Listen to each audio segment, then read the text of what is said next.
महाराष्ट्र में क्या जो गैर मराठी हैं वो सेफ नहीं है? महाराष्ट्र में क्या उन लोगों को सही तरीके से लोगों के साथ पेश नहीं आया जाता जो हिंदी बोलते हैं या दूसरे राज्यों से आते हैं? ये सवाल इसलिए खड़ा हो रहा है क्योंकि राजश्री मोरे ने अपने बयान में कुछ ऐसा कह दिया है जो अब सवालों के घेरे में है। क्या कुछ कहा है, सबसे पहले आपको ये सुनाते हैं। कर रहे हैं वो कितना टारगेट और करेंगे। जब वो एक मराठी लड़की को नहीं छोड़ सकते हैं तो आप लोग ये अंदाजा लगा लीजिए कि जो नॉन मराठी है उनके साथ क्या ही होता होगा। राजश्री मोरे ने कहा कि मराठी होने के नाते जब मेरा ये हाल है तो सोचिए कि उन लोगों का क्या होता होगा जो नॉन मराठी है। क्या कुछ कहना चाहेंगे सर? देखिए, जाहिर बात है क्योंकि जिस तरह का माहौल इसमें महाराष्ट्र में खासकर मुंबई में बनाया हुआ है वो अपने आप में कई तरह के सवाल खड़े करता हुआ नजर आ रहा है कि अगर एक मराठी महिला जो अपनी गाड़ी से जा रही है उसके साथ में अगर इस तरह की दबंगई होगी, बदतमीजी होगी, इस तरह से उसको सरेआम जो है परेशान किया जाएगा तो वाकई में गैर मराठी कोई परिवार होगा, कोई व्यक्ति होगा, कोई महिला होगी, उसके साथ में क्या कुछ होता हुआ दिखाई पड़ेगा। लेकिन इतना भी नकारात्मक होने की जरूरत नहीं अंकिता, क्योंकि इससे पहले का यही महाराष्ट्र था, यही मुंबई थी जहां पर उत्तर भारत के तमाम जो कह सकते हैं लोग जाकर काम कर रहे थे, तमाम लोग जाकर वहां पर चाहे फिल्मों की बात करें या और तमाम उद्योगों की बात करें, वहां जाकर अपनी किस्मत को आजमाते हुए नजर आते थे और मुंबई उनको खुले दिल से उनका स्वागत करती है। कहा भी जाता है कि सपनों का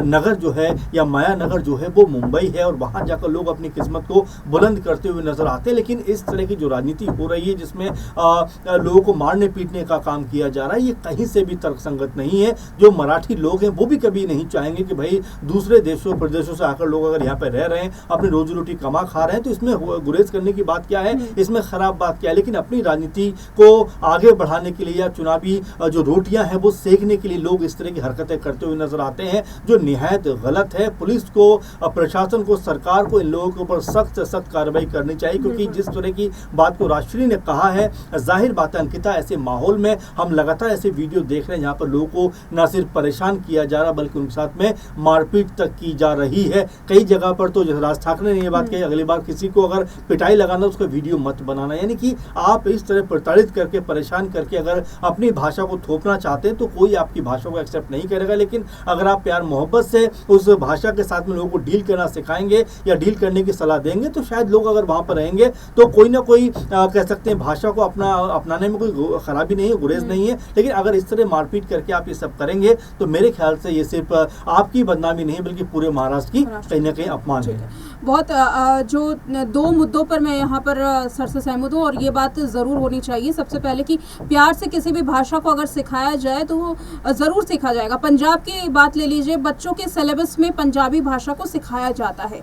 बहुत सारे ऐसे राज्य हैं जहाँ पर भाषा को तवज्जो दी जाती है। आप ऐसे भी कर सकते थे, बच्चों के सिलेबस में डाल देते वो भाषा को सिखाने के लिए। लेकिन किसी पर थोपना ये अपने आप में ही एक इस पर नियम बनाना चाहिए और जैसा कि सर ने कहा कि इस पर प्रतिबंध लगाना चाहिए। और अगर इस तरीके का बयान नेता देते हैं तो चुनाव आयोग इसमें आगे आए और आकर अपनी प्रतिक्रिया दे। हैरत की बात तो यह है कि इतना सब कुछ बवाल हो गया लेकिन चुनाव आयोग का इस पर अभी तक कोई रिएक्शन सामने नहीं आया। क्यों इस बवाल को इतना बड़ा बनाया जा रहा है, ये सोच विचार करने वाली बात है। और उन लोगों को ध्यान में रखना चाहिए, उन राजनेताओं को, कि ये केवल महाराष्ट्र के लिए केवल मराठी लोग आपको वोट नहीं देते। महाराष्ट्र में रहने वाले कई दूसरे राज्य के लोग जो वहाँ स्थानीय रूप में बस चुके हैं, जो वहाँ के वोटर हैं, वो भी आपको वोट देते हैं। तो सोचिए कि उनका क्या हाल होता होगा।